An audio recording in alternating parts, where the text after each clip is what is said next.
गौतम बुद्ध के बचपन का नाम सिद्धार्थ था। सिद्धार्थ नाम का अर्थ होता है वह जिसने अपने सभी इच्छाओं को पूरा किया। यह नाम उनके पिता राजा शुद्धोधन ने दिया था, क्योंकि जब बुद्ध का जन्म हुआ तो तभी ज्योतिषियों और विद्वानों ने यह भविष्यवाणी की थी कि यह बालक बड़ा होकर महान सन्यासी बनेगा। किंतु यह बात राजा शुद्धोधन को अच्छी नहीं लगी। वे अपने पुत्र को एक महान राजा के रूप में देखना चाहते थे, न कि एक सन्यासी। वे नहीं चाहते थे कि उनका पुत्र फकीरों का जीवन जिए, इसलिए सिद्धार्थ के रहने की व्यवस्था विलासिता से पूर्ण की गई। उन्हें इस तरह की सुख सुविधाओं से रखा गया, दुख की अनुभूति तक न होने दी। परंतु एक सन्यासी के लक्षण तो बचपन में ही दिखा जाते हैं। बौद्ध बचपन से ही शांत और सरल स्वभाव के थे। दया और करुणा तो उनके मन में कूट कूट के भरी हुई थी। अक्सर सिद्धार्थ एकांत में जाकर ध्यानमग्न रहा करते थे। एक दिन की बात है, सिद्धार्थ अपने उपवन में एक शांत जगह इसी तरह ध्यानमग्न थे।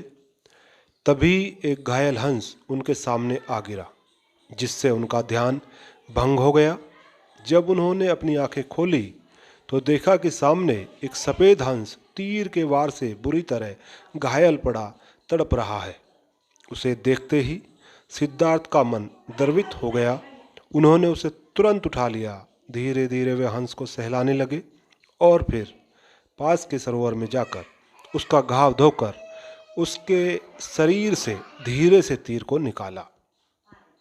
तीर निकालते ही वह तड़प के जब सिद्धार्थ उसे धीरे से सहलाते हैं तो उसके घाव पर पट्टी बांध देते हैं। उसी समय एक ओर से कुछ शोर होता है और उधर से उनका चचेरा भाई देवदत्त आता हुआ दिखाई दिया। सिद्धार्थ के हाथ में वह हंस को देखकर बहुत खुश होता है और हंस लेने के लिए सिद्धार्थ के पास दौड़कर आ धमकता है। देवदत्त, सिद्धार्थ, यह हंस तुम्हारे पास है और मैं इसे कब से इधर उधर ढूंढ रहा था।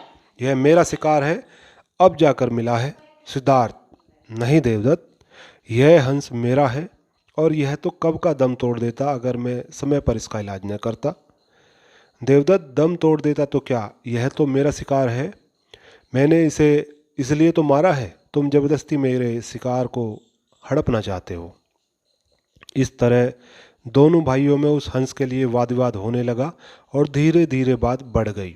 जब दोनों ने मिलकर फैसला किया कि यह हंस किसका है, इस बात का निर्णय महाराज शुद्धोधन के पास जाकर ही होगा और दोनों भाई राज दरबार में गए। वहां पर दोनों ने अपना अपना तर्क महाराज के सामने रखा। महाराज शुद्धोधन विचार करके बोले, क्योंकि यह हंस देवदत्त का शिकार है, इसलिए इस पर पहला अधिकार देखा जाए तो देवदत्त का है। परंतु देवदत्त का अधिकार सिद्धार्थ के अधिकार के बाद है, क्योंकि मारने वाले से बचाने वाला बड़ा होता है, इसलिए हंस सिद्धार्थ का हुआ। महाराज शुद्धोधन का निर्णय सुनकर सिद्धार्थ की आंखों में चमक आ गई और वे उस हंस के शरीर पर धीरे से अपना हाथ सहलाने लगे।